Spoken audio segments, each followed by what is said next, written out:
Magandang araw, dito kami ngayon sa Nagoya para magtipon-tipon bilang pagsuporta para kay Tatay Digong. Bagamat ang inaasahan namin talaga ay ganito karaming tao. Ito na nga, kami ay nakipagsiksikan para makiisa at suporta para kay Tatay Digong. Maayos naman po ang pila at dahil sa dami ng tao, yung iba ay nakakasiyahan na lang habang nakapila kaya parang maingay. Lahat naman po kami ay nakapasok. At nasa TV pa ang iyong lingkod. Are voicing their deep frustration and disappointment over the persistent corruption in the Philippines.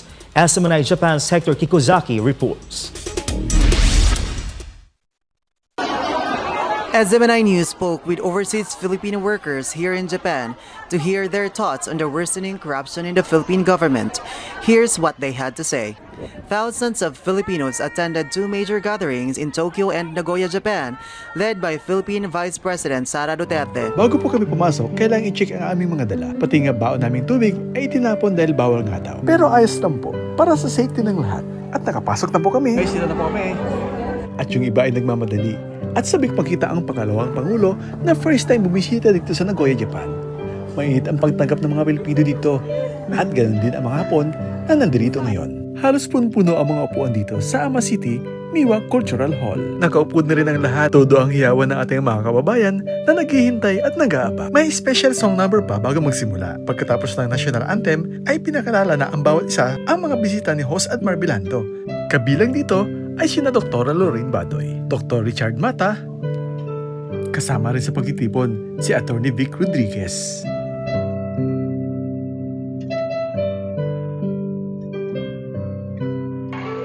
Una-una, hindi po sila. Tulungan niyo po kami na mamulat ang kanilang mga mata. Sa nagsusumigaw, sa naghuhumiyaw. Dito rin si Atty. Lord Alan Velasco. Hello, Atty. Ako po si Atty. Lord Alan Velasco. I was 50 years po, 4th class province. Noong po kami, naging 2nd class. At nakiisa rin si Senator Robin Hood Padilla. At ang bawat isa ay nagsalita. At sabay na rin na winelcome ni Senator Robin Hood Padilla si Vice President Sara Duterte.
Maraming salamat.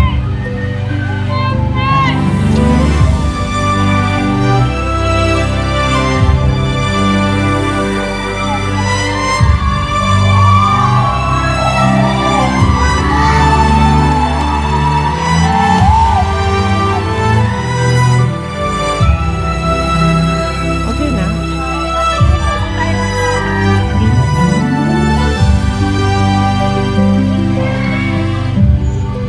Mic check. Mic check.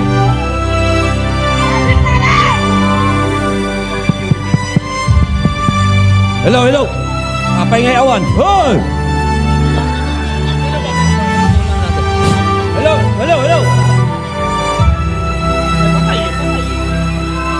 Hello, hello, hello, hello. Hello, hello. Hello, hello, hello.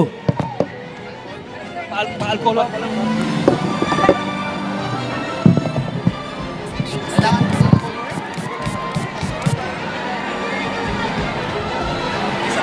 Alcohol na po, ma'am. Alcohol lang na po ito. Mic check. Okay. Naririnig niyo ako? Okay. Okay na, sir, kasi makita man ako ng sa likod. Makita niyo ako? Oh. Okay lang.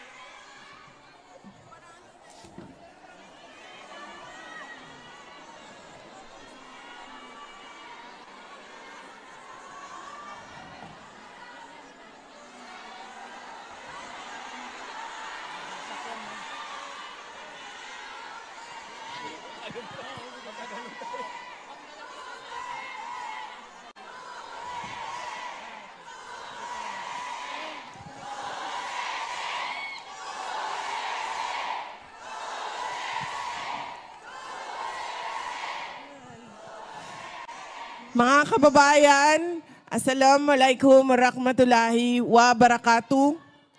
Madayaw ug maayong adlaw kaninyong tanan. Magandang araw sa inyong lahat. Konnichiwa. Unahin ko po muna ang aking mga pagpapasalamat. Una po, ang aking pagpapasalamat sa mga tumulong po sa atin dito sa Japan para mabuo ang programa natin ngayong hapon na ito. Arigato gozaimasu.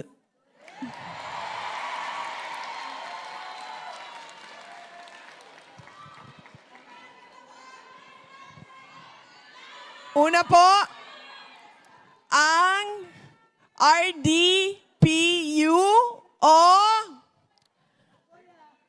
Nagoya. RDPU Nagoya. So iba pa pala yung sa Tokyo.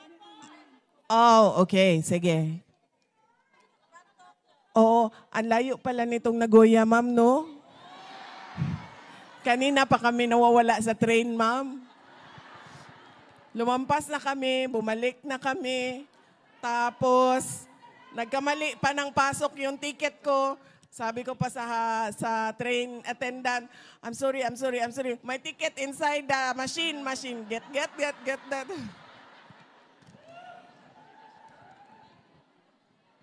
Ito yung... Okay. Sino po ang pagpapasalamatan natin sa Miwa City, ma'am? Miwa City Hall, si Mayor, si Vice Mayor, ang mga konsehal, mga barangay captain ng Miwa. Sino po?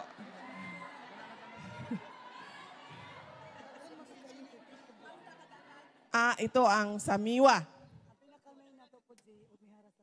Okay. Ang hirap. Wait lang ha. Madami po sila, mga barangay kagawad. Umihara Yoshimasa. Thank you. Omihara Toyokuni. Fukushima Ichiro. Takatu Suzuki. You are owner of Suzuki vehicles?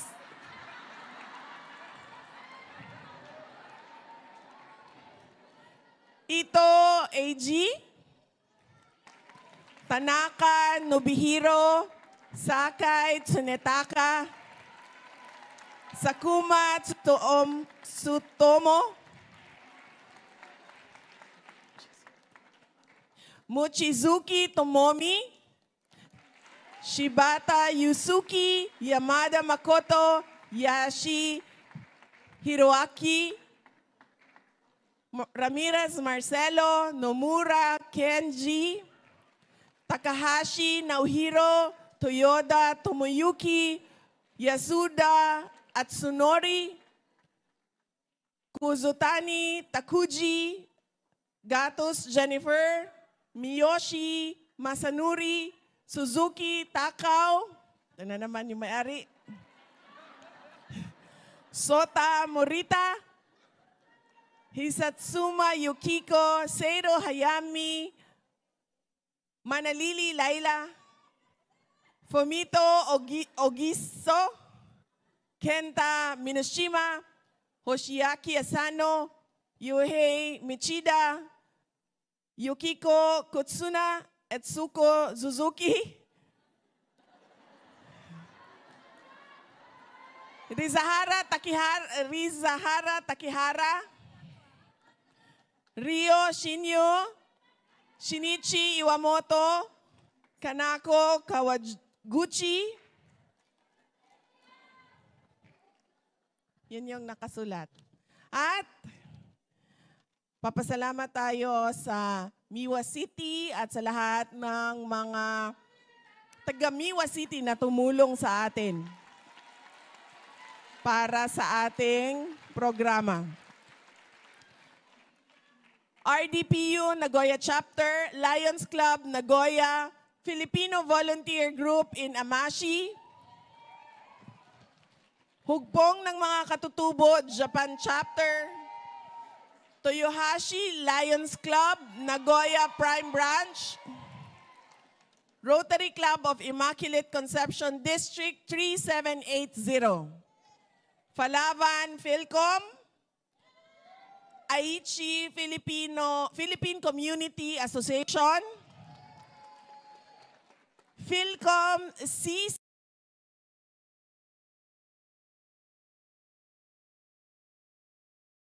CCAC, SBK, Samahan na sa Barangay Karia, Toyohashi Japan Solid DDS. Ito, sigurado ako marami ito. PRRD Supporters, Nagoya.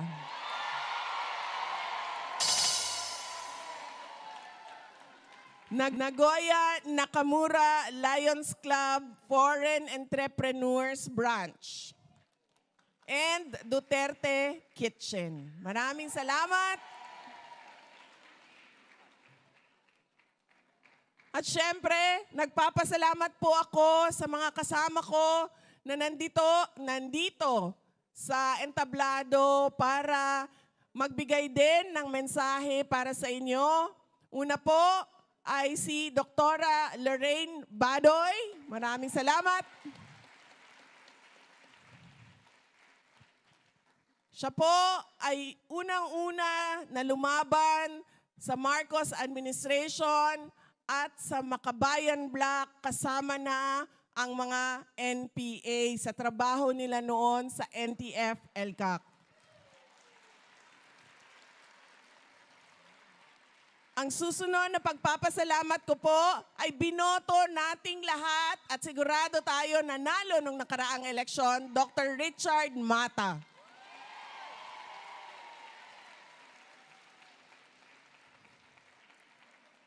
Ang susunod po ay binoto din nating lahat at sigurado tayo nanalo noong nakaraang eleksyon, Attorney Vic Rodriguez.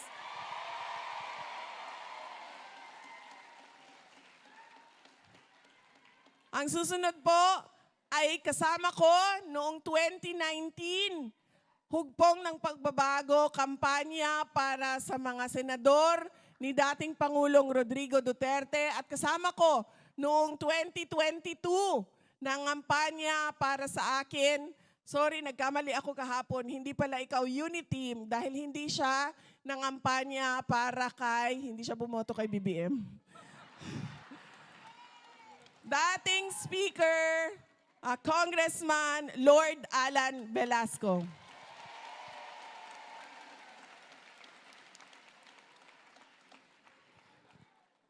Wala po siyang dinalang president noong nakaraang eleksyon kasi hindi po gusto ng kanya. Ang unang-una pong naging kaaway ni Martin Romualdez ay ang asawa ni Lord Velasco, si Rowena Velasco.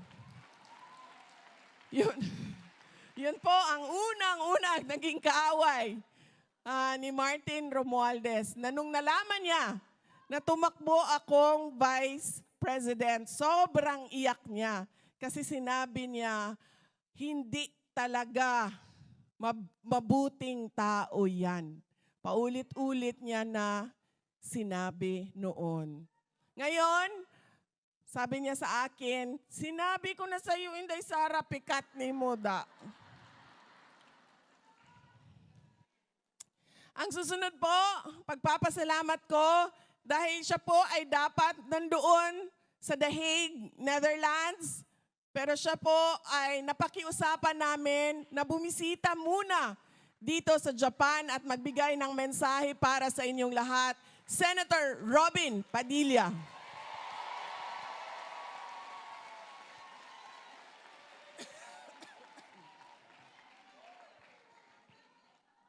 Ang susunod na pagpapasalamat po ay mula sa akin at mga kasamahan ko sa tanggapan ng pangalawang Pangulo. Nagpapasalamat po kami sa patuloy ninyo na pagtitiwala at patuloy ninyo na suporta sa aming opisina. Maraming salamat po sa inyong lahat.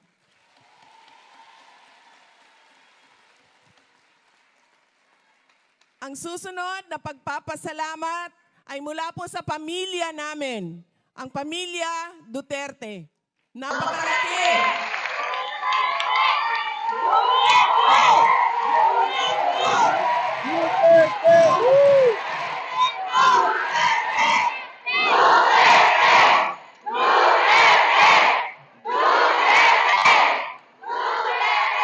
Napakalaki po ng utang na loob namin sa inyong lahat, mga kababayan namin, sa pagkakataon na ibinibigay ninyo sa amin na makapaglingkod sa ating pinakamamahal na bayan. Maraming salamat po.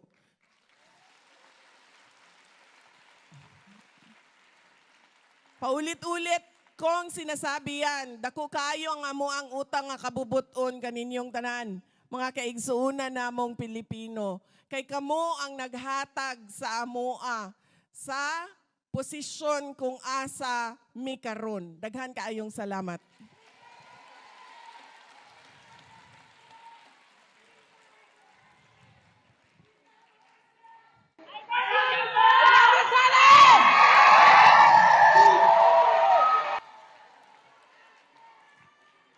Mahal ko po kayo.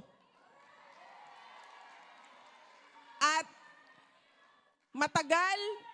matagal ko man natanggap kung ano yung gusto ninyo. Pero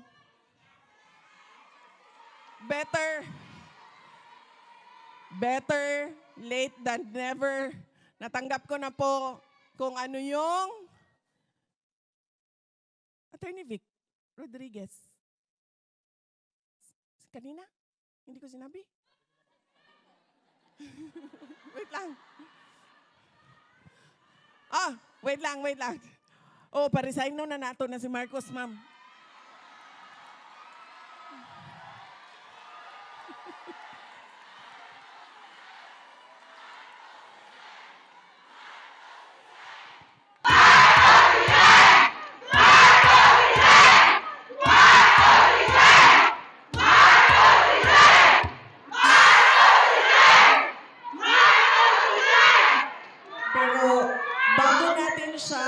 Pagbitiwin sa pwesto, pag-usapan muna natin kung ano ang kanyang ginawa. Kaya tapusin ko po muna ang aking mga pagpapasalamat dahil kailangan ko magpasalamat sa inyong lahat. Hindi ako makakarating dito sa harap ninyo at hindi ako makakarating dito sa Nagoya kung hindi dahil sa inyong lahat.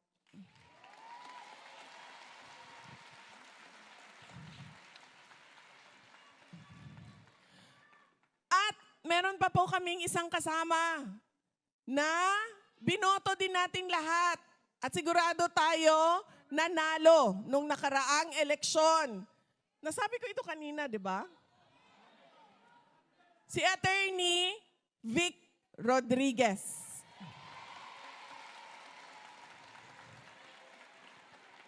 Alam niyo po, sinasabi nila, nung mga nabudol ni Marcos, nagsasabi sila, kung nabudol man kayo, tingnan nyo si Inday Sara. Siya ang pinaka-nabudol sa lahat. Pero Sinasabi ko sa inyo, hindi ako ang pinakanabudol sa lahat. Alam niyo kung sino? Si Attorney Vic Rodriguez.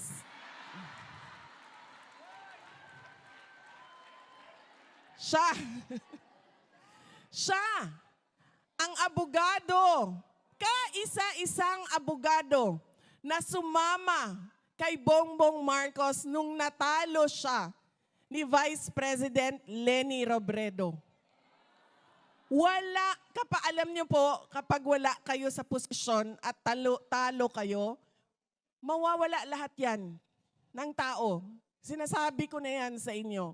Dahil ako din ay bumaba na rin ako sa posisyon noon. Nung ako ay mayor. At hindi na ako tumakbo pagkatapos ng term ko noong 2013. Lahat. Wala na. Sabi pa nga ng asawa ko noon, Pasko ng 2012, December 2012, ang daming mga pamasko. December 2013, kasi bumaba na ako ng July 31, wala na. 2 na lang ang regalo doon. 2 na lang. Ang isa, galing sa ninang namin sa kasal. Tapos ang isa, galing sa sobrang tagal na kaibigan ng pamilya namin. Yung may-ari ng Yellowfin Restaurant. Maalala ko yan. Kasi sabi niya, sabi na asawa ko, sabi niya, Tagalog siya, nung nakaraang taon, ang dami dito, nagpatong-patong. Sabi niya, December 2013, sabi niya, galing na lang kay Ninang, galing na lang Yellowfin. Nagtatawanan kami. Ganon. Pag wala ka sa posisyon at wala kang power, nawawala lahat ng tao. Pero si Attorney Vic Rodriguez, sinamahan niya si BBM kahit talo si BBM.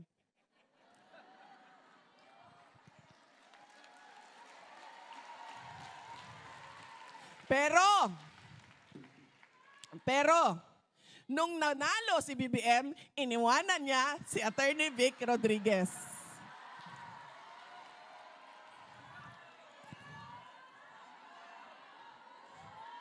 Ang pinakaunang nalagas, hindi ako. Kasi ako, nagtiis pa ako ng 2 taon. Kasi, para sa akin, sinasabi ko, kung makita lang naman nila sana na nagtatrabaho lang ako dito, baka ay hindi nila ako aatakihin at babanatan. Pinanghawakan ko pa yon na sana ay makita nila na nagtatrabaho lang ako. Kaya, nagtiis pa ako ng 2 taon. Mamaya, ikukwento ko sa inyo kung anong nangyari after 2 years. Pero yan ang sinasabi ko sa inyo. Hindi ako ang una, siya ang una. Siya ang pinakaunang nalagas. Noong mga pagpapasalamat ko po, mula po sa pamilya namin, ang susunod po na pagpapasalamat ay galing po kay dating Pangulong Rodrigo Duterte.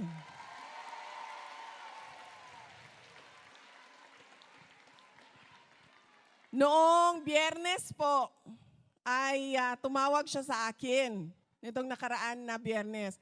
Andito na ako sa Japan noon. Nagpwesto na kami, naghahanda kami para sa rally kahapon at para sa rally ngayong araw na ito.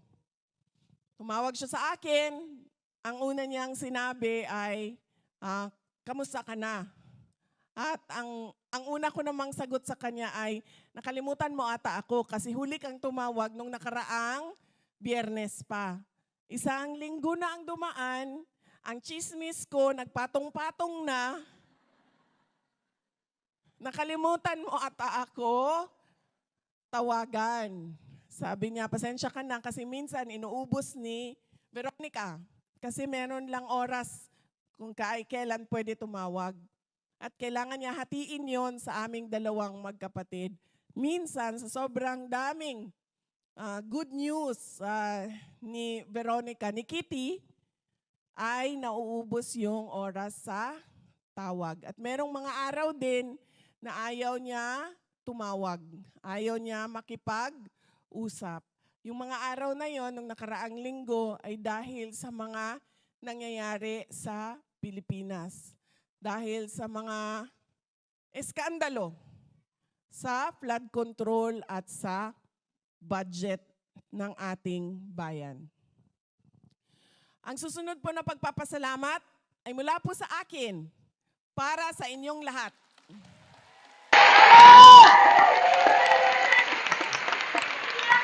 Dahil alam ko, marami sa inyo ang maaga nagsimula ang kanilang biyahe papunta dito.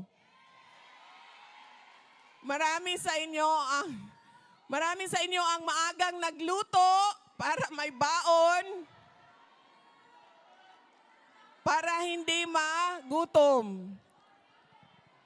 Marami sa inyo ang hindi natulog dahil kailangan maghanda.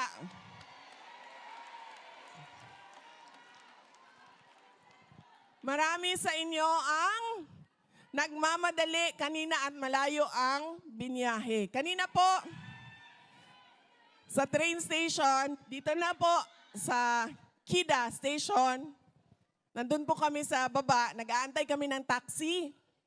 Tapos, may bumaba na mga Pilipina, 2. Narinig ko na kaagad yung boses nila, nasa taas pa lang sila. Sabi niya, dito na, dito na. Nung lumingon ako, nagkatinginan kami, sabi ko, ma'am, baba na kayo. Ako hinahanap ninyo, mag-rally kayo. Sabi niya, naka-green kasi siya, so in-assume ko na magra-rally siya. So sabi niya, Inday Sara! Sabi ko, ikaw to, ma'am?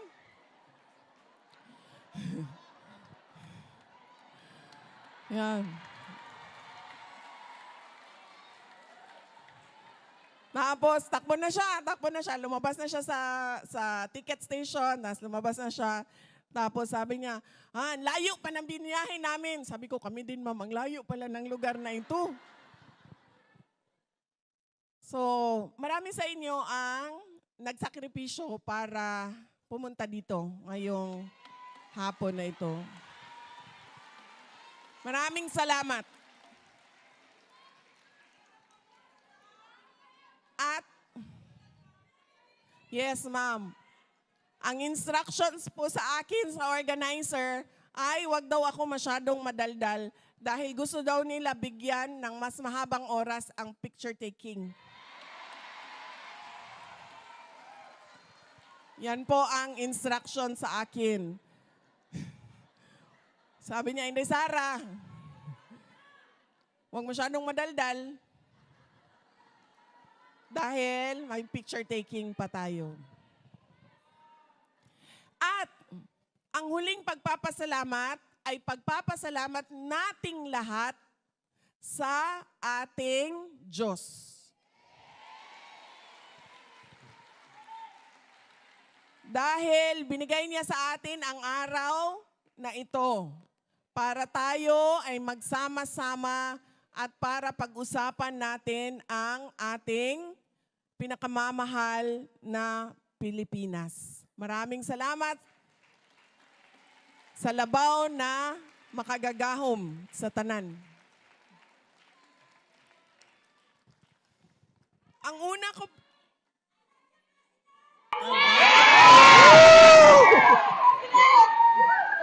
Sabi ko nga po, ma'am, matagal ko natanggap kung ano yung gusto ninyo. Pero sinasabi ko sa inyo, natanggap ko na siya, ma'am.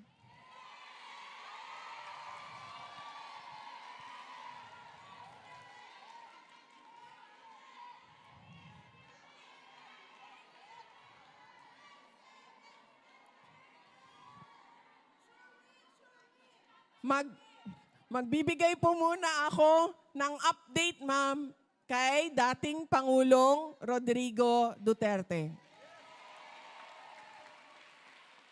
Marami po sa ating mga kababayan ang pumupunta po doon sa Hague. Nagpapakita ng kanilang suporta.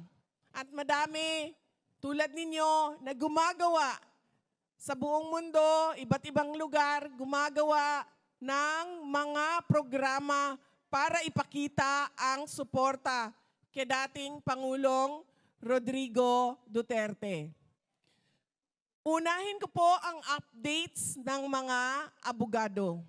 Dahil gusto po ni Attorney Nicholas Kaufman ay maintindihan ninyo kung ano po yung mga final niya nandoon sa loob ng korte ng ICC.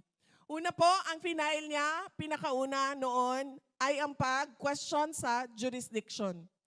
Simple lang po yun. Sabi nung kasama namin kagabi sa Tokyo, sabi niya, naging abogado na kami lahat, Inday Sara, kasi iniintindi namin kung anong nangyayari sa kaso ni dating Pangulong Rodrigo Duterte. Nagtanong po tayo sa jurisdiction.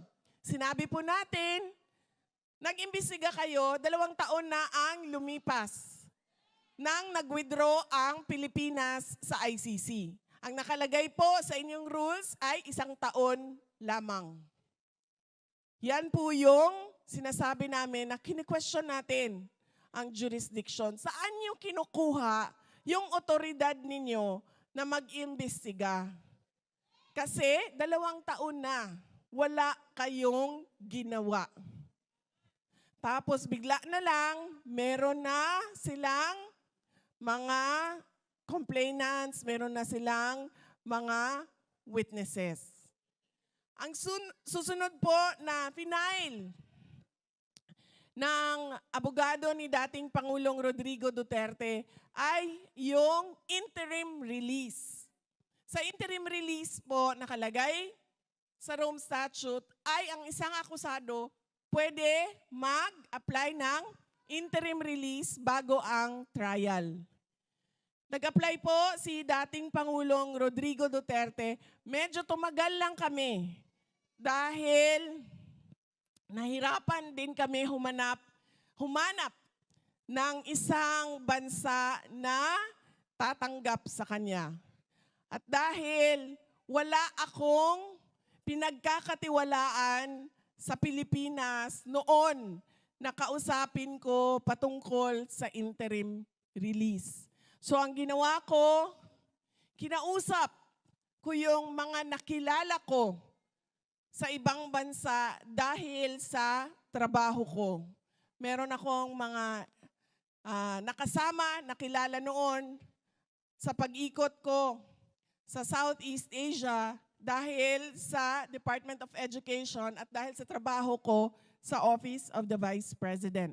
So kailangan ko pa silang kausapin at kailangan ko pa silang paintindihin kung bakit kailangan namin, ng pamilya namin, ang tulong nila. Kaya medyo tumagal kami, pero nakahanap din kami ng isang bansa na nagsabi, tatanggapin namin siya.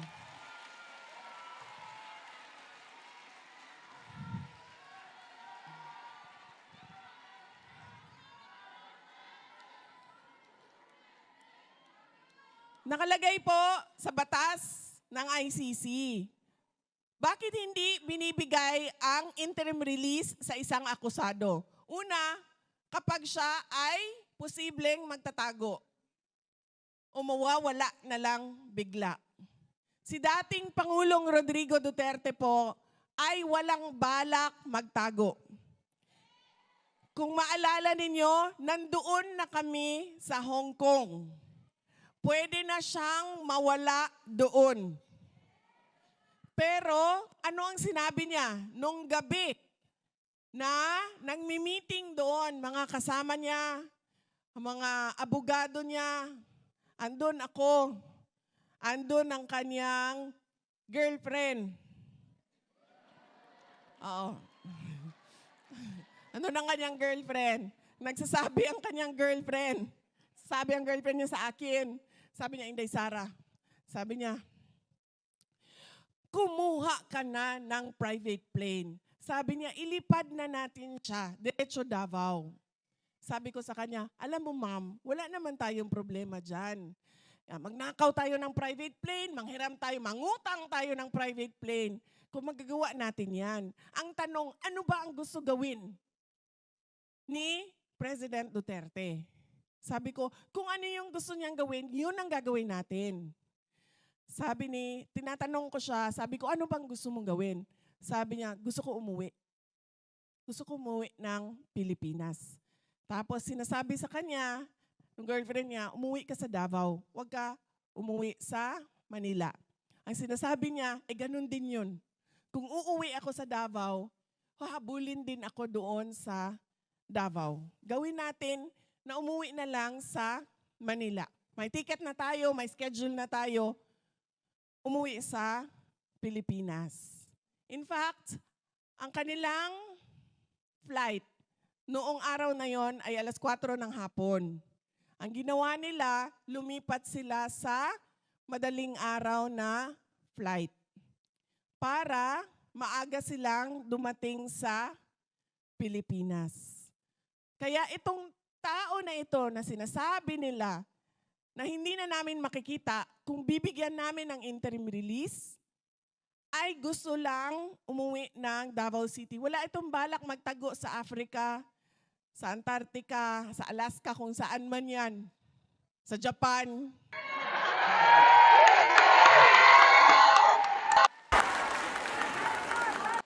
Wala siyang balak magtago. Dahil ang gusto lang niya, umuwi sa Davao City at gusto niyang mamatay doon sa Pilipinas. Paulit-ulit niya yan sinasabi. Gusto kong umuwi dahil gusto ko doon sa Pilipinas mamatay.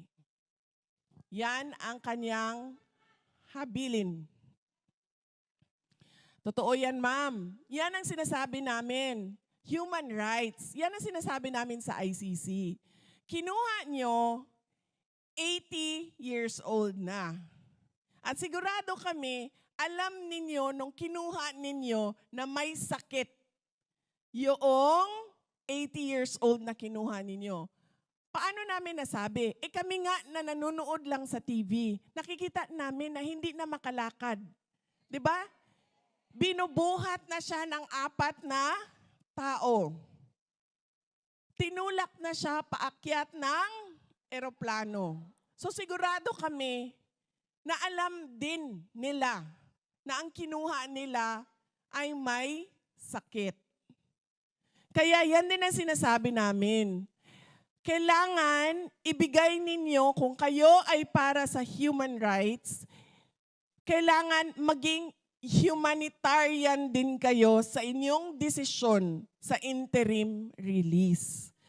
Dahil itong akusado na ito ay kailangan niya ng caregiver.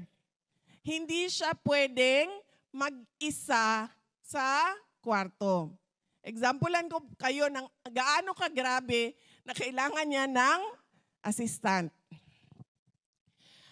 Ang aking kapatid, si Kitty, ang trabaho niya yan ay kung ano ang pangangailangan ng tatay namin. Lahat ng pangangailangan niya. Gikan sa tina, sa buhok, sa manicure, sa pedicure, sa damit, si Kitty yan. Sasabihin niya ni Kitty, malapit na ang tiglamig. So, kailangan maghanda ng damit. At sasabihin niya ni Kitty, ilabas na yung mga hindi ginagamit kasi iuwi na. Ganyan. Ganyan ang trabaho niya. Lahat ng pangangailangan. Pagkain, tinatanong niya, PT, nag-PT ba? Lumabas ba? Naglakad ba? Ganon. Pagdating naman sa akin, ang trabaho ko ay puro lang politika at chismis. Sinasabi ko sa inyo. At pangatlo ay love life. Kasi si Kitty, medyo bata pa. So hindi siya open sa ang tatay niya ay madaming girlfriend. So yun lang ang tatlo sa akin. Unang-una, politika.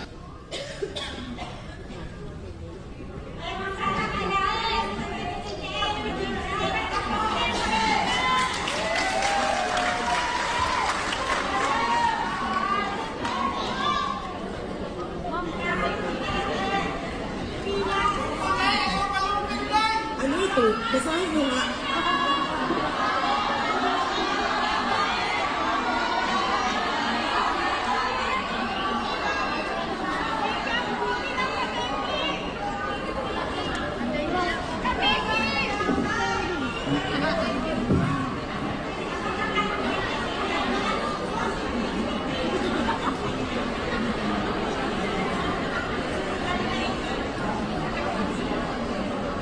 Wala, sige, thank you. Ano nga bang pangalan mo, sir? Carlo.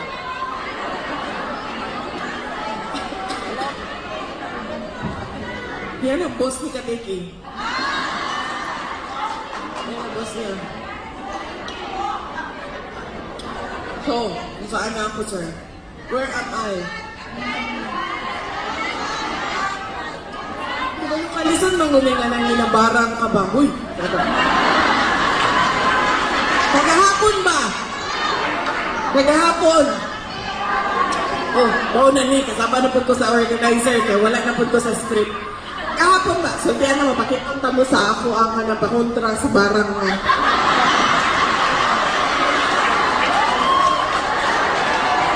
Ay, gano'n. Kagahapon, kamo pa? Ayaw mo pamikpik gahapon.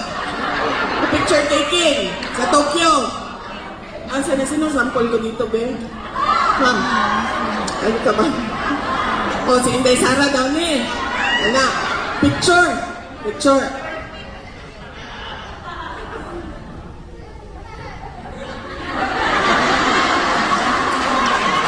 Anak, pagkawan na siya. God bless you.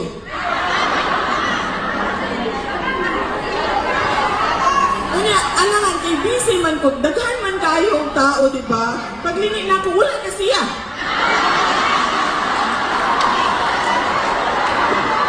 Di ba may balik pa, may balik. God bless you po. Okay.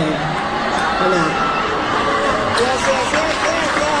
Kaya ganina, anak ko ito kung kaong ba? Anak ko, ilang kong kanang anaon. Magdala ko, dapo ang mga parang.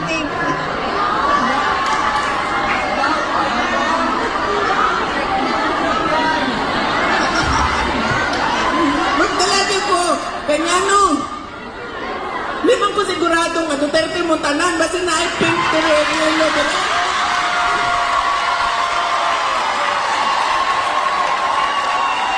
Sige!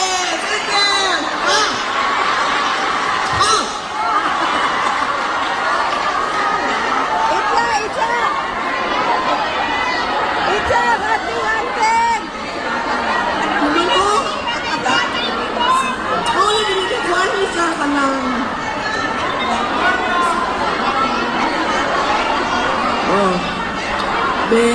wala umuopin kung ilo nga nagwala mo doon. Sige, pipit mo.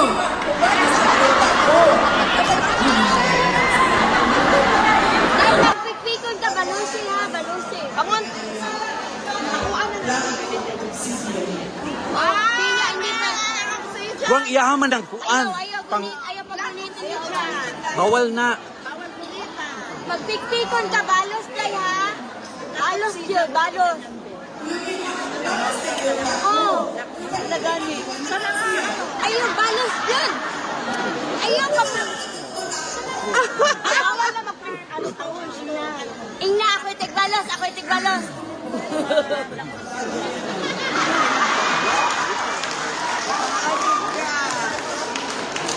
So naaga hapon sa Tokyo.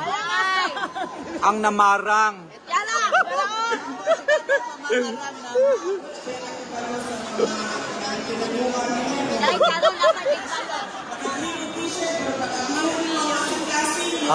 Kore! Nawak pa kaya. Isa ganito pangalan? Ako, odo kayo. Out kayo ba? Hindi, ako'y tigbalos. Unya. Piso.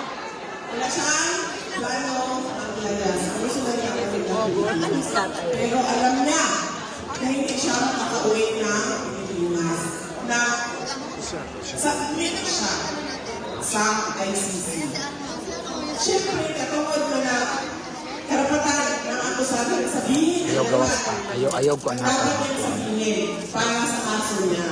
ang wifi. So, kung sasabi talaga yan, at lalo na si President Duterte, sinasabi niya kung ano yung nasa damdamin niya at nasa isip niya, gusto niya umuwi ng Pilipinas. Pero naiintindihan niya yan, na kapag siya ay binigyan ng interim release, ay hindi siya makakauwi ng Pilipinas. Doon lang siya kung saan siya sinabi ng korte pumunta. Pangalawa, ang interim release hindi binibigay kapag ikaw ay posibleng mag-threaten ng mga complainants at witnesses. At nakita na natin sa ugali ni dating Pangulong Rodrigo Duterte na hindi niya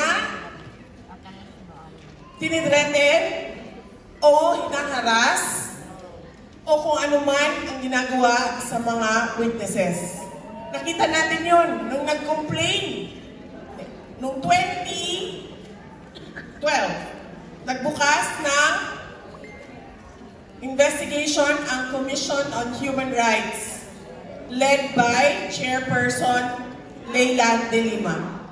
Hanggang ngayon, nandyan pa. Naluhay sa Ginoo. Ako'y pipika ninyo eh. Ayaw ako. Apoy na yung magkasakit. Wala. Kadyot lang ha. Ipikpik ko niya gahapon, ma'am. Okay pa man ko gahapon. Diba? Asa tong gikan Tokyo? Oh.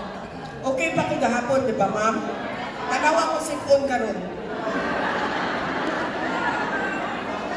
Pag natana ko ganinang buntak, puno na ang sipon ako ang alone. Oh, may nangyari ba kay Leila? Wala. Diba? May dala-dala pa silang bungo, buto, kung ano-ano pa yun. Pinatawag pa lahat ng barangay captain ng Davao City. Tinanong lahat. Nag-imbestiga sila. May nangyari ba sa mga witnesses, sa mga complainant? Wala. 2017, nagreklamo si Senator Antonio Trillanes. Lagi na. Ano na dapat pipiko ninyo? Hila-hila niya yung mga witnesses niya. Maalala ninyo? Nagbukas sila ng Senate hearing. Pinaupo ang mga witnesses. Anong sinabi ni dating Pangulong Duterte? Sige, pabayaan mo sila. Mag-imbestiga sila. Sige. Anong gusto nilang tanungin? Sige. Wala sa ugali niya o sa ginawa niya noon na makakapagsabi ang prosecution na gagawin niya yan ngayon. Hindi nga niya ginawa noon nung siya ay presidente. Ngayon pa ba? Nahirap na maglakad?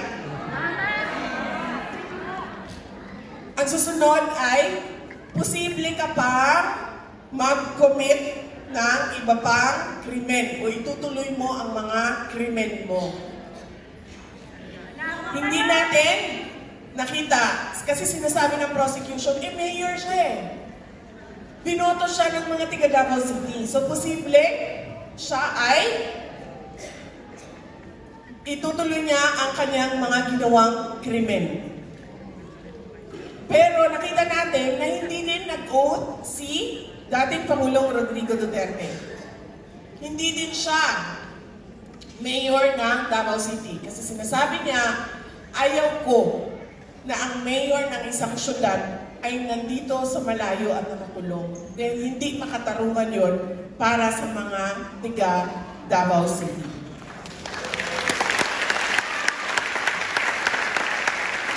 So ano pa ba ang basihan ng ICC na hindi bigyan ng interim release? Wala na. Hindi yan tatakbo, hindi yan magte-threaten ng witnesses, wala sa ugali niya yan, at hindi yan mag-commit ng iba pang mga krimen. Dahil wala yan sa kanyang disposisyon, behavior, attitude noon, lalo na ngayon. Ang gusto na lang niya ngayon ay makita ang kanyang mga girlfriend.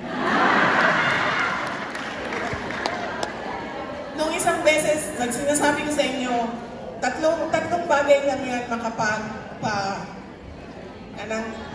sa iyang dugo ba? Makabuhi sa iyang dugo. Politika, chismis, tsaka love life. Nung isang beses, sabi ko sa kanya, isang beses na tumawag siya, sabi ko sa kanya, sabihin mo nga sa akin kung ano yung mga pangalan ng mga girlfriend mo. Panigurado lang na nalista ko lahat. So sinabi niya, ito yung mga asawa ko, ito yung mga girlfriend ko. Sabi ko, kompleto na ba yung listahan na ito? Kasi para pag nag-away-away sila, alam ko kung sinong hindi kasali sa away at dapat kasali sa away.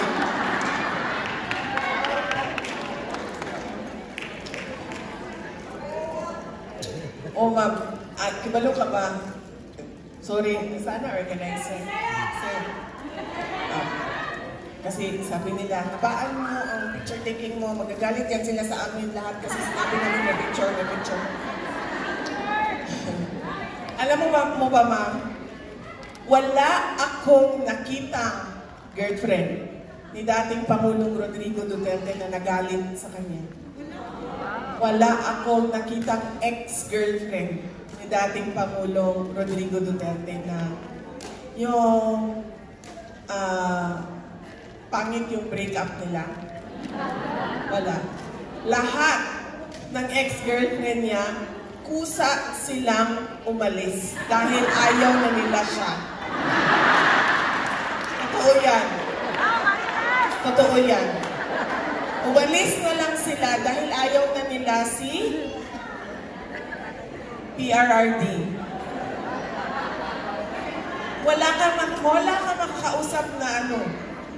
In fact, yung mga ex niya, nag-iiyakan pa ngayon dahil sa nangyari kay dating Pangulong Rodrigo Duterte. At alam niyo ba, kung tinanong ko siya niyan sabi ko, nung isang beses bumisita ako, harapan kami, sabi ko, alam mo, napansin ko, walang galit sa iyo ba? Lahat nangangamusta sa iyo, yung mga girlfriend mo. Lahat nangangamusta sa iyo, lahat nag-aalala para sa iyo. Sabi ko, bakit ganyan? Bakit ako, yung ex-boyfriend ko 30 years ago, galit pa rin ako sa kanya. Di ba, ma'am? Hanggang ngayon, di ba? Yung mga naghiwalay noon, galit pa rin kayo sa kanila hanggang ngayon. Di ba? Sa kanya, walang ganun, ma'am. Tapos sinanong ko siya, bakit? Ito ang sagot niya, ma'am. Ang sagot niya, ang babae, kahit anong pa man yan siya, kahit galing yan siya sa kung anong background, anong pamilya, anong trabaho niya, may trabaho siya, wala siyang trabaho, natapos siya ng pag-aaral, hindi siya natapos sa pag-aaral, sabi niya, ang babae, iisa lang yan. Lahat ng babae, prinsesa.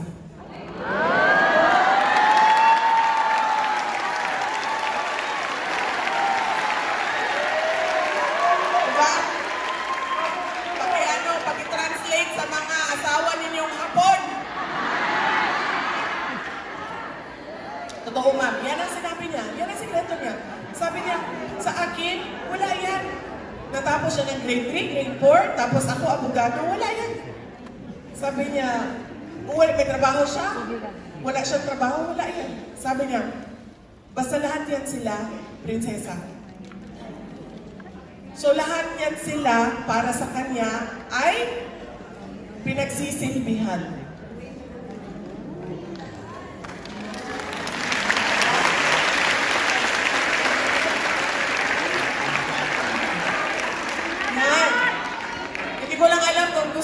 Sabihin sa inyong lahat, pero yan ang sagot niya sa akin. Dahil nagtaka talaga ako, bakit walang ex-girlfriend na galit?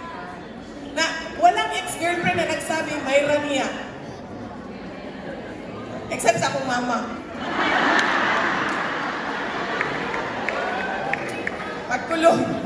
Pagkulong sa akong papa niya na akong mama, may rapod na niya dahil.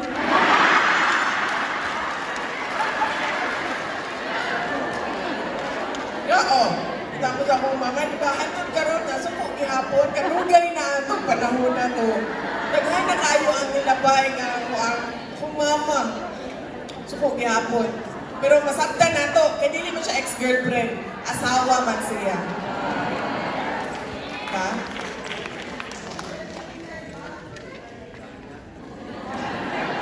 Ha?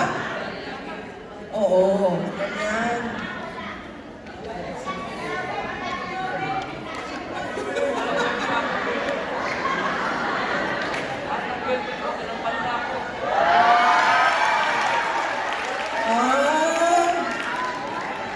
Alam mo, ma'am, bakit inuwanan ni Sharon Cuneta si Robin Padilla?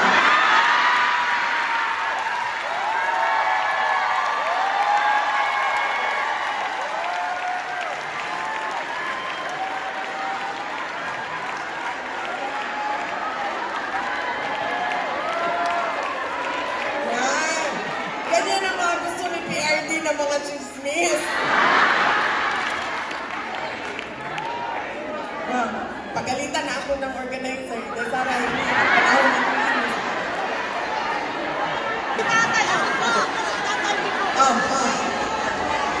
Ayaw, masuko. Nasuko kayo, natumba, nasuko. Napasok kayo ni Uli. Ikaw gapon.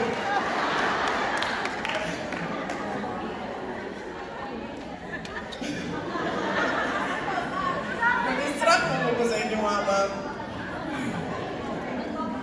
So, ma'am, sa tinuod lang. Basta Pilipina, guwapa yun na.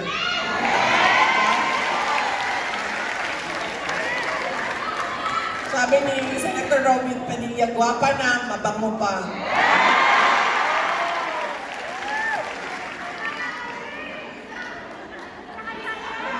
Ang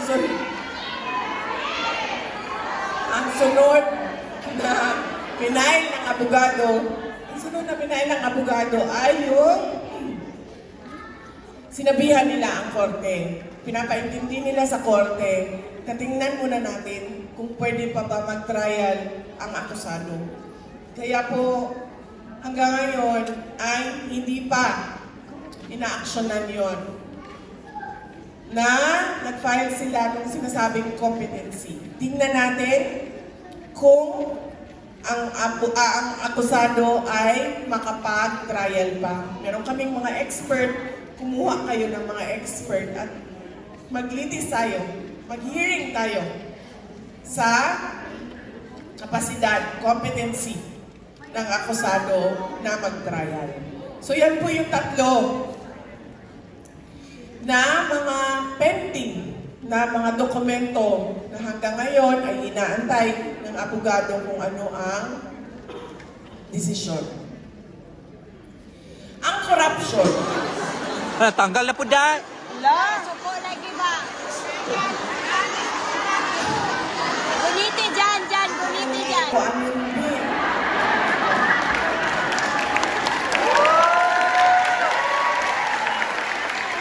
Box, sir, para may sandalan si ano.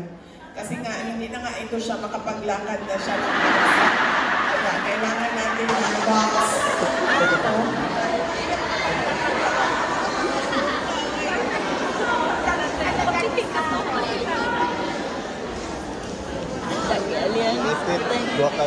Para dili ka para di na mo bi.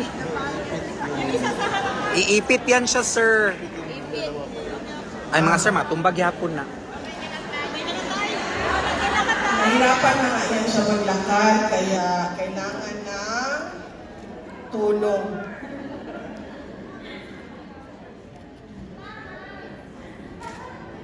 Okay? Yan. Ang korupsyon ay pang-aabuso. Ang mukha ng pamahalaan ngayon ay pang-aabuso at korupsyon. Ang ginawa nila kay dating Pangulong Rodrigo Duterte ay pang-aambuso. Ang mga akusado natin doon sa Pilipinas, meron silang mga karapatan.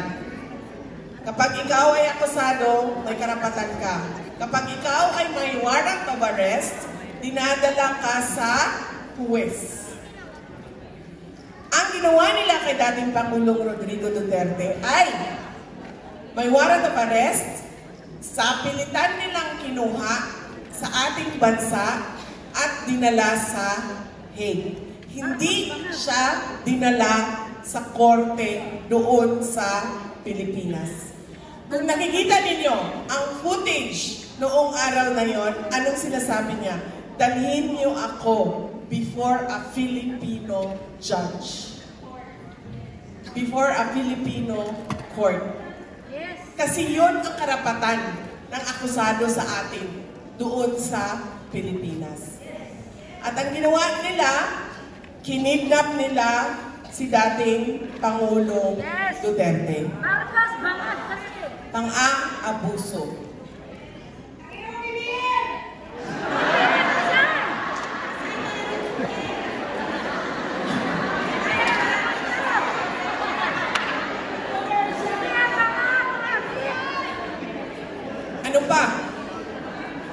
Ano pa ang kanyang offense sa bayan at sa taong bayan?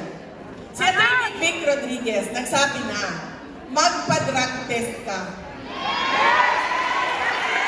Diba? Naalala nyo? Sabi ni Atty. Vic Rodriguez, magpa-drug test ka. Alam niyo po, sa oath ng Pangulo at ng pangalawang Pangulo, napakasimple lang po kung babasahin ninyo sa Konstitusyon. Ang sabi lang doon, preserve and defend the Constitution, implement its laws, and consecrate yourself to the service of your country. Hindi lang basta-basta kung anong sinabi na, hindi lang basta-basta kung anong word, salita ang ginamit. Ang sinabi doon is consecrate. Ibig sabihin, yung kabuuan mo na pagkatao, hindi na yan sa iyo. Ibinibigay mo yan sa bayan. Tama. Kaya, kapag sinabi na magpa-drug test ka, hindi ka pwedeng humindi. Ikaw na presidente ka, ikaw na vice presidente ka, hindi ka pwedeng humindi. Kaya nung sinabi nila, maalala ninyo noon, sabi ng mga congressman, may sira sa ulo si Inday Sara. Ano sabi ko? Mag-neuropsychiatric exam tayo. Kasi hindi ka pwede nang humindi. Kasi you consecrated yourself to the service to the Filipino people. Kaya hindi ka pwedeng humindi niyan. Ang tawag dyan, betrayal of public trust.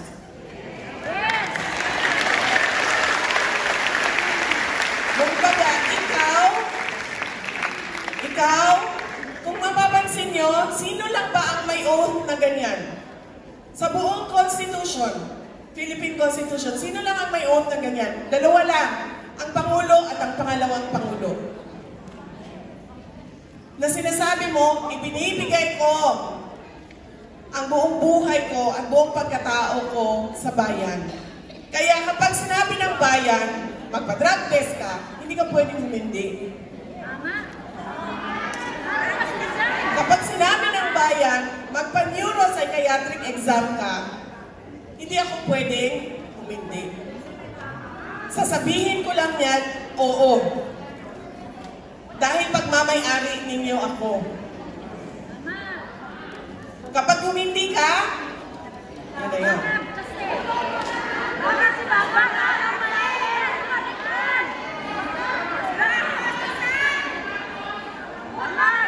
Ano? Betrayal of public trust sa Tagalog? Anong betrayal of public trust sa Tagalog?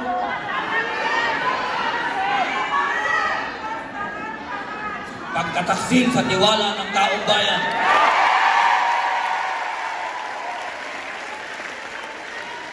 Tataksil ka sa tiwala ng taong bayan. Ano pa? Pumirma ka. Pangulo ka. Dapat ang trabaho mo ay pasadahan ang buong budget. Dahil sa iyo yan ang galing. Ikaw ang nagsimula ng budget. Pinatawag ang lahat ng opisina ng Department of Budget and Management. Pinag-usapan ninyo kung ano yung budget. Ibibigay mo yan sa Congress, sa House of Representatives. Dadaan sa kanila yan, Senate at House, at pagkatapos niyan ay pipirmahan mo yan bago yan maging batas. Dahil ang pirma mo ang magbibigay dyan ng visa. Kung wala kang pirma dyan, hindi batas yan, hindi pwedeng gamitin ang pera. Ibig sabihin, bago mo pirmahan yan, dapat binasa mo yan ulit. Kasi kailangan mo tingnan kung yung budget mo na sinubmit ay yun ang lumabas at pinapapirmahan sa iyo. Pumirma siya ng budget na may mga blanco. Hindi pwede yun. Anong tawag nun?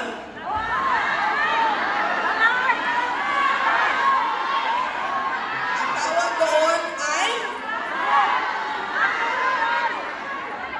culpable violation of the Constitution. Ano sa Tagalog yun? Paglabag sa saligang batas.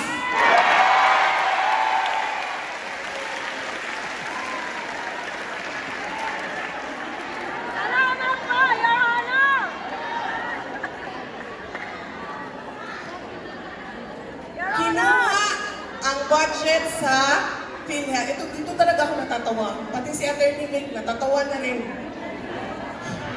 Kinuha ang budget sa PhilHealth.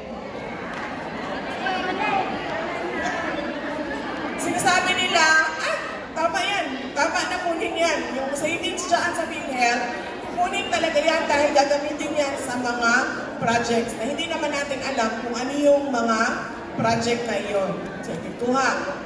Pagkatapos ngayon, sinasabi nila, ay, ibabalik namin yung kinuha sa PhilHealth, kukunin namin sa DPWH savings.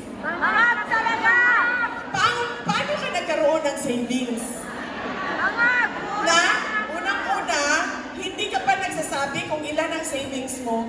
Pangalawa, may deficit nga tayo. Kulang nga yung pera. So saan nanggaling yung? Kung ano, kaya sinabi ko, hindi na siya nahihiya sa panlilinlang pambubudol sa mga tao.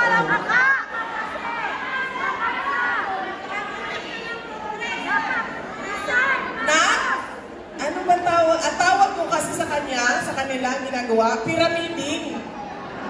Kumuha ng pera dito, pagkatapos, okay, itong pera na dito, itapal namin dito. Ginawa nila yan sa amin, sa Department of Education. Kung maalala ninyo, ay nag-resign ako sa Department of Education noong 2023. July 2024, nag-resign ako sa Department of Education. Ano yung isang rason sa sinabi ko? Ang sinabi ko doon, wala namang ibang nagdidesisyon sa budget eh. Si Martin Romualdez lang at si Zaldico. Diba? Nung nagsalita ako ng ganon, hindi sila sumagot, hindi nila dininay. Ang sinabi lang ni Zaldico, shiminit siya dyan. Ngayon, Siminit ka, hindi ka makauwi ng Pilipinas dahil eleksyonin ka dito.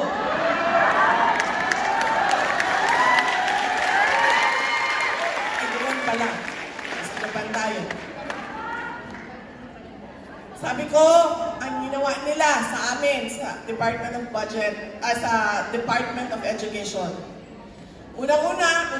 Unang taon, sabi nila, kami ang magsasabi, House of Representatives ang magsasabi kung saan distrito pupunta ang school building program. Sabi ko, hindi pwede, may department order kami eh. Kailangan nyo sundin yung mga requirements. Sa susunod na taon, ayaw na nila sundin yung requirements. Ano ginawa nila? Pinaghati-hatian nila per legislative district, in-attach nila yung paghati-hati nila sa budget. Kaya nung lumabas sa budget, nandun na ang listahan. At kung makikita mo, iilang legislative district lang ang naghati-hati sa budget ng Department of Education. At hindi lang yan, nag-pyramiding pa sila. Kinuha nila ang budget ng repairs. Hindi ko na maalala, i-check ninyo ang data, sinabi ko na ito noon, parang maalala ko 4 billion. Kinuha nila sa repairs, nilagay nila sa school building program. Nilipat lang nila ang pera, walang bagong pera. Nilipat lang nila, dinagdag nila doon, tapos sinali nila sa pinaghati-hatian nila. July 2024, magsisimula na ang pakikipag-usap sa Kongreso sa budget. Hinihingan na ako ng signature ng Undersecretary, Chief of Staff namin. Sabi niya, pirmahan, kailangan mo, mag-desisyon, pirmahan mo. Sabi ko, anong sinabi doon? Pareho din ba sa nangyari nitong nakaraang taon? Sabi, oo, ganyan din ang mangyayari. Sila din ang magsasabi saan pupunta na distrito. So sabi ko sa kanya, hindi ko kayang pumirma. Sabi niya, ano ang gagawin mo? Hindi ka pwedeng umalis. Dahil kapag umalis ka, babanatan ka nila. Sabi niya, hindi ka pa nga nakaalis, binabanatan ka na. Kakapanalo mo pa lang, lumabas na ang witness ni Trillanes at sinabi, kasama ka sa double death squad. Diba? Hindi nakaupo ka na cabinet secretary, lumabas na si Lisa Marcos at sinabing, you crossed the line. Sabi niya, kapag umalis ka dyan, yan lang yun ang nagpipigil sa kanila. Yung posisyon mo sa DepEd ang nagpipigil sa kanila na hindi ka todohan ng atake. Sinabi ko sa USEC, sabi ko, hindi ko kaya. Okay na lang. Sabi ko sa kanya, hindi ko ibibigay yung pirma ko. I-impeach na lang nila ako. Ayun nga ang nangyari.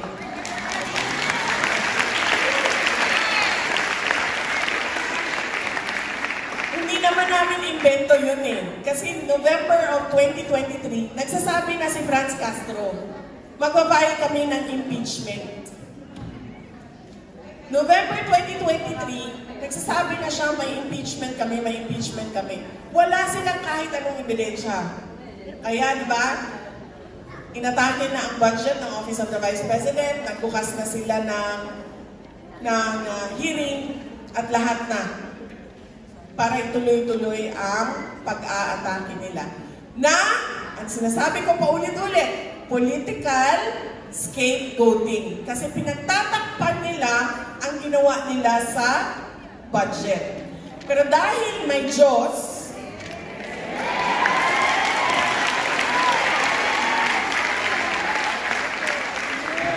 dahil sa kagustuhan ni BBM na sabihin kung ano yung gusto marinig ng taong bayan, ano sinabi niya? Mahiya naman kayo. Dahil sa kagustuhan niya na pataasin ang kanyang ratings, Kailangan niya sabihin ang gusto na marinig ng taong bayan.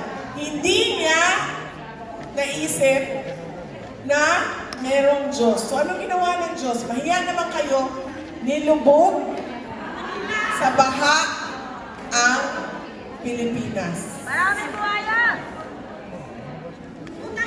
At ngayon, lumabas na ang sa DPW. Lumabas na ang buhaya ma'am kasi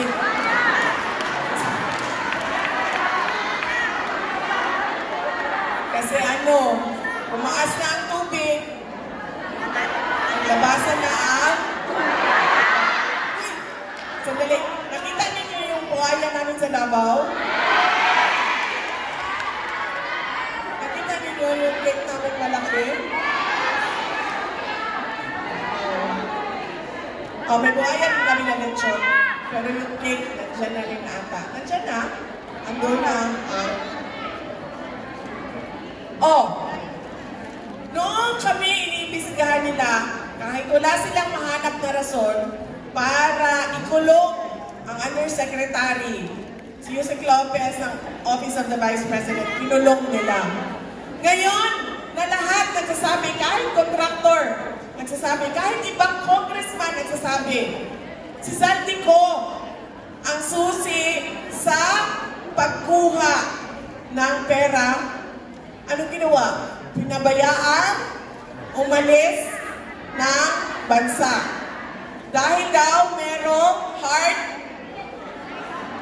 problem. May medical leave daw. Bakit noon, nung okay pa sila ni BBM, wala siyang problema sa puso?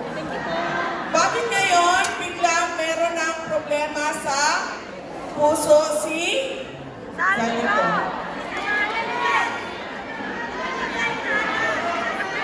Diba? Nagawa nilang mag-kidnap ng mga bata sa Turkey. At hindi yan gawa-gawa ha. May papel yan sa loob ng gobyerno ng Pilipinas kung paano nila ginamit ang tao, ang mga military para magkuha ng bata sa Turkey. Nakuha nilang kunin si dating Pangulong Rodrigo Duterte sa Pilipinas ng sapilitan. Bakit hindi nila mapabalik si Zaldico sa Pilipinas? At bakit hindi nila magawang ipasok sa detention unit ng House of Representatives si Martin Romualdez?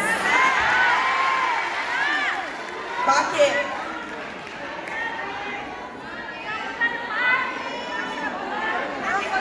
Kasi hindi siya sincere.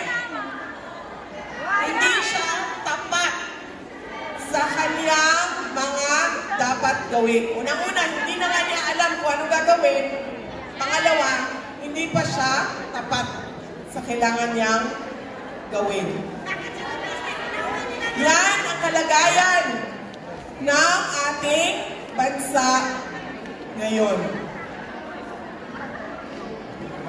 Yan ang pagkakamali natin.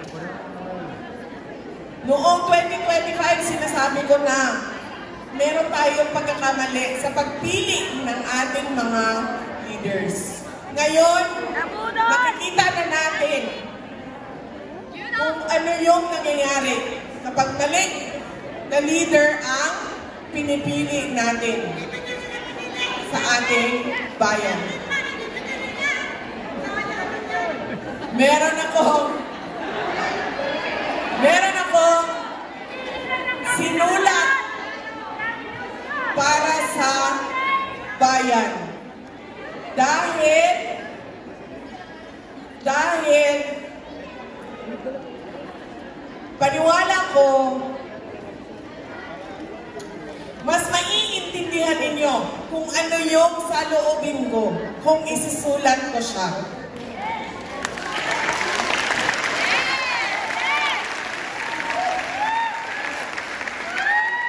Pero bago ang lahat, sandali lang kasi punog na ng sipon,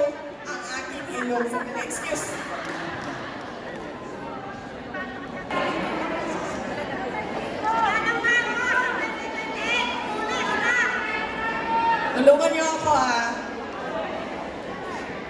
Sinulat ko.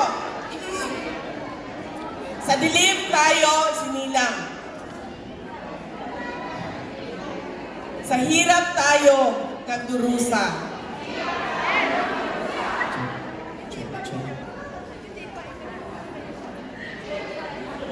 Ha?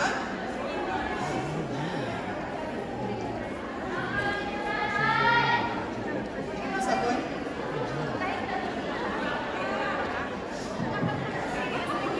Sa dilim tayo sinilang, sa hirap tayo nagdurusa. Sagana sila sa kayamanan, taong bayan, nilunod sa parusa. Kami ay apoy na hindi mamatay. Hakbang ng matapang, sabay-sabay. Sigaw ng bayan, lumaban na. Mga sakit, mga bulok na pangako. Palasyo, pinatong sa ating buto. Krimeng itinago sa kasinungalingan. Kalayaan natin ipinagpalit sa mundo. Kami ay apoy na hindi mapatay. Hakbang ng matapang sabay-sabay. Sigaw ng bayan, lumaban na. Mga sakit, durugin na. Taas noo, humahakbang. Taas noo, Huwag yumuko kailanman.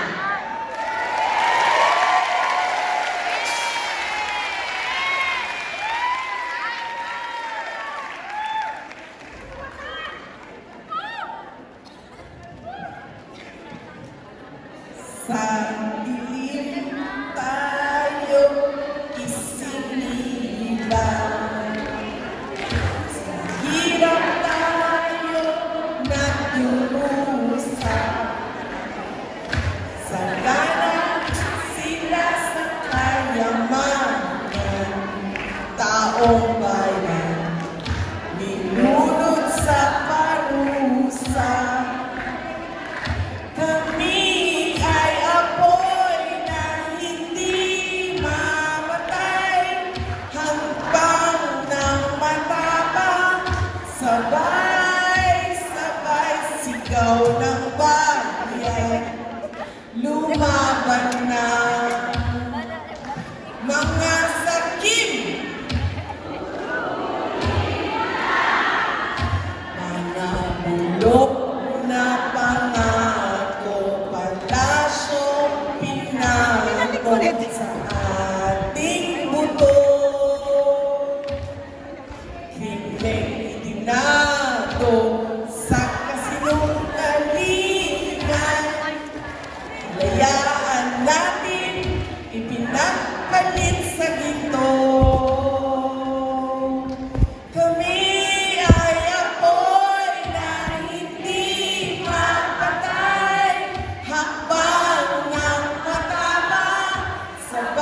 Salamat Vice President Inday Sara Duterte.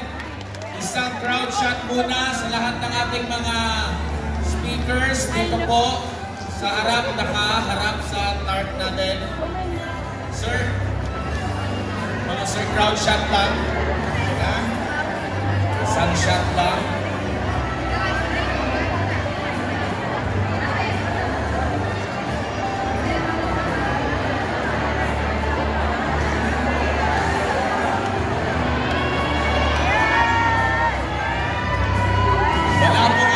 Sa stage. Okay, stay put na kayo dyan. Makikita kayo. Ibagayway ang inyong mga bandilang hawak-hawak.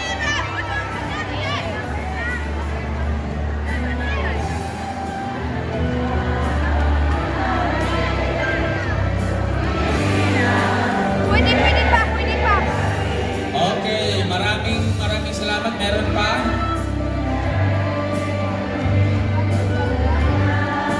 Okay, dahil naghahabol tayo sa oras, mga kababayan, ang tutorial po ay gaganapin sa labas, okay?